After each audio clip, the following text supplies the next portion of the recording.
Hello ಕರ್ನಾಟಕದ ಜನತೆ, welcome back to our YouTube channel. So ಈ 18 ಜಿಲ್ಲೆಗಳಿಗೆ ಬಾಕಿ ಇದ್ದ 2 ಕಂತಿನ ಗೃಹಲಕ್ಷ್ಮಿ ಹಣನ ಬಗ್ಗೆ ಕೊನೆಗೂ ಬಿಗ್ ಅಪ್ಡೇಟನ್ನು ನೀಡಿದೆ ಸರ್ಕಾರ. ಹಾಗಾದರೆ ಯಾವ್ಯಾವ 18 ಜಿಲ್ಲೆಗೆ ಬಾಕಿ ಇರುವ ಹಣ ಬರ್ತಾ ಇದೆ, ಸೊ ಇನ್ನೂ ಹಣ ಬಂದಿಲ್ಲ ಅಂದರೆ ಏನು ಮಾಡಬೇಕು ಅಂತ ಎಲ್ಲ ಕುರಿತು ಈ ವಿಡಿಯೋದಲ್ಲಿ ಡೀಟೇಲ್ ಆಗಿ ತಿಳಿಸ್ಕೊಡ್ತೀನಿ. ಸೊ ವಿಡಿಯೋನ ಸ್ಟಾರ್ಟ್ ಮಾಡೋಕ್ಕಿಂತ ಮುಂಚೆ ನೀವೇನಾದರೂ ನಮ್ಮ ಚಾನಲ್ಗೆ ಸಬ್ಸ್ಕ್ರೈಬ್ ಮಾಡ್ಕೊಂಡಿಲ್ಲ ಅಂದರೆ ದಯವಿಟ್ಟು ಚಾನಲ್ಗೆ ಸಬ್ಸ್ಕ್ರೈಬ್ನ ಮಾಡ್ಕೊಂಡು ಆದಷ್ಟು ಎಲ್ಲರಿಗೂ ಶೇರ್ ಮಾಡಿ ಅಂತ ಹೇಳ್ತಾ, ಇನ್ನು ವಿಡಿಯೋಗೆ ಲೈಕ್ ಕೊಟ್ಟಿಲ್ಲ ಅಂದರೆ ದಯವಿಟ್ಟು ವಿಡಿಯೋಗೆ ಲೈಕ್ ಕೊಟ್ಬಿಟ್ಟು ವಿಡಿಯೋನ ನೋಡಿ. ಸೊ ಗೃಹಲಕ್ಷ್ಮಿ ಯೋಜನೆಯ ಪೆಂಡಿಂಗ್ ಹಣ ಕುರಿತು ಲಕ್ಷ್ಮಿ ಹೆಬ್ಬಾಳ್ಕರ್ ಅವರೊಂದು ಅಪ್ಡೇಟ್ನ ನೀಡಿದ್ದಾರೆ.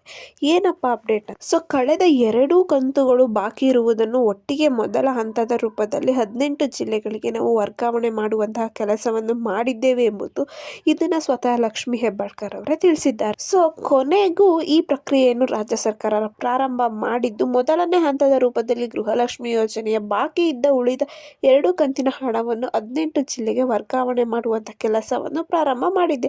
ಹಾಗಿದ್ರೆ ನೀವು ಕೂಡ ಆ ಜಿಲ್ಲೆಯವರಾಗಿ ಸೊ ಪ್ರಮುಖವಾಗಿ ತಿಳಿದುಕೊಳ್ಬೇಕಾಗಿದೆ. ಸೊ ನೀವು ಕೂಡ ಅಧಿಕೃತ ವೆಬ್ಸೈಟ್ಗೆ ಹೋಗುವ ಮೂಲಕ ನಿಮ್ಮ ಹಣ ಬಂದಿದೆಯೋ ಇಲ್ವೋ ಅಂತ ಚೆಕ್ ಮಾಡ್ಕೋಬಹುದು. DBT ಆ್ಯಪ್ ಮೂಲಕ ನೀವು ಚೆಕ್ ಮಾಡ್ಕೋಬಹುದು ನಿಮಗೆ ಹಣ ಬಂದಿದೆಯೋ ಇಲ್ವೋ ಅಂತ. ಹಾಗಿದ್ರೆ ಈಗ ಏನೋ ಹಣ ರಿಲೀಸ್ ಮಾಡ್ತಿದ್ದಾರೆ ಅಂತ ಗೊತ್ತಾಯ್ತು ಬಾಕಿ ಇರೋದು, ಆದರೆ ಯಾವ 18 ಜಿಲ್ಲೆಗೆ ಹಣನ ರಿಲೀಸ್ ಮಾಡ್ತಾ ಇದ್ದಾರೆ ಅಂತ ತಿಳ್ಕೊಳ್ಳೋಣ. ಸೊ ಅದಕ್ಕಿಂತ ಮುಂಚೆ ನಿಮ್ಗೇನಾದರೂ ಹಣ ಬಂದಿಲ್ಲ, ಇಲ್ಲಿವರೆಗೂ ಪೆಂಡಿಂಗ್ ಹಣ ಅಂದರೆ ಸರ್ಕಾರ ಹೇಳಿರೋ ಚೇಂಜಸ್ನ ಅಷ್ಟು ಮಾಡಿಸ್ಕೊಳ್ಳಿ. ಏನು ಒಂದು KYC ಆಗಿರಲಿ, MPCI ಮ್ಯಾಪಿಂಗ್ ಆಗಿರಲಿ, ನಿಮ್ಮ ನೇಮ್ ಎಲ್ಲ ಕಡೆನೂ ಸೇಮ್ ಇದೆಯಲ್ಲ, ಮಿಸ್ ಮ್ಯಾಚ್ ಆಗಿದೆ, ದಯವಿಟ್ಟು ನೇಮ್ನ ಸರಿ ಮಾಡಿಸ್ಕೊಳ್ಳಿ. ಎಲ್ಲದು ರೇಷನ್ ಕಾರ್ಡು, ಬ್ಯಾಂಕ್ ಅಕೌಂಟು, ನಿಮ್ಮ ಆಧಾರ್ ಕಾರ್ಡ್ ಎಲ್ಲ ಕಡೆನೂ ಒಂದೇ ನೇಮ್ ಇದ್ರಷ್ಟೇ ನಿಮಗೆ ಹಣ DBT ಆಗುತ್ತೆ. ಇದನ್ನು ಸ್ವತಃ ಲಕ್ಷ್ಮಿ ಹೆಬ್ಬಾಳ್ಕರ್ ಅವರೇ ತಿಳಿಸಿದ್ದಾರೆ.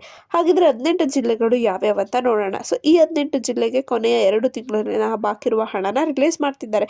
ಸೊ ಅವು ಯಾವ್ಯಾವ ಜಿಲ್ಲೆ ಅಂತ ನೋಡೋದಾದರೆ, ಒಂದು ಬೆಂಗಳೂರು ನಗರ, ಬೆಂಗಳೂರು ಗ್ರಾಮಾಂತರ, ಚಾಮರಾಜನಗರ ಜಿಲ್ಲೆ, ಚಿಕ್ಕಬಳ್ಳಾಪುರ ಜಿಲ್ಲೆ, ದೊಡ್ಡಬಳ್ಳಾಪುರ ಜಿಲ್ಲೆ, ಮಂಡ್ಯ, ಮೈಸೂರು ಜಿಲ್ಲೆ, ಕೊಡಗು ಜಿಲ್ಲೆ, ಉಡುಪಿ ಜಿಲ್ಲೆ, ಚಿಕ್ಕಮಗಳೂರು ಜಿಲ್ಲೆ, ದಕ್ಷಿಣ ಕನ್ನಡ, ಹಾವೇರಿ, ರಾಯಚೂರು, ದಾವಣಗೆರೆ ಜಿಲ್ಲೆ, ಚಿತ್ರದುರ್ಗ ಜಿಲ್ಲೆ, ಕೋಲಾರ ಜಿಲ್ಲೆ, ಬಾಗಲಕೋಟೆ ಜಿಲ್ಲೆ ಮತ್ತು ಕಲಬುರಗಿ ಜಿಲ್ಲೆ.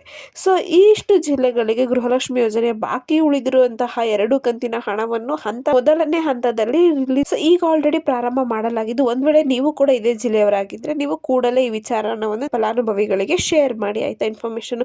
ಸೊ ಈ 18 ಜಿಲ್ಲೆಯ ಮಹಿಳೆಯರು ಇನ್ನು ಮುಂದೆ ಕಾಯಬೇಕಾದ ಅಗತ್ಯವಿಲ್ಲ. ಯಾಕಂದ್ರೆ ಏನು ಆ ಜಿಲ್ಲೆಯ ಮಹಿಳೆಯರಿಗೆ ಬಾಕಿ ಇರುವ ಹಣವನ್ನು ರಿಲೀಸ್ ಮಾಡುವ ಎಲ್ಲ ಒಂದು ಪ್ರೊಸೆಸ್ನ ಸ್ಟಾರ್ಟ್ ಮಾಡಿದ್ದಾರೆ ಸರ್ಕಾರದವರು. ಈ ಮಾಹಿತಿ ನಿಮ್ಗೆ ಇಷ್ಟ ಆಯ್ತು ಅನ್ಕೊಂತೀನಿ. ಇಷ್ಟ ದಯವಿಟ್ಟು ಚಾನಲ್ಗೆ ಸಬ್ಸ್ಕ್ರೈಬ್ನ ಮಾಡ್ಕೊಳ್ಳಿ. ವಿಡಿಯೋನ ಆದಷ್ಟು ಎಲ್ಲರಿಗೂ ಶೇರ್ ಮಾಡಿ ಅಂತ ಹೇಳ್ತಾ, ಏನೇ ಪ್ರಾಬ್ಲಮ್ ಇತ್ತಂದ್ರೆ ಕಮೆಂಟ್ನ ಹಾಕಿ. ಧನ್ಯವಾದಗಳು.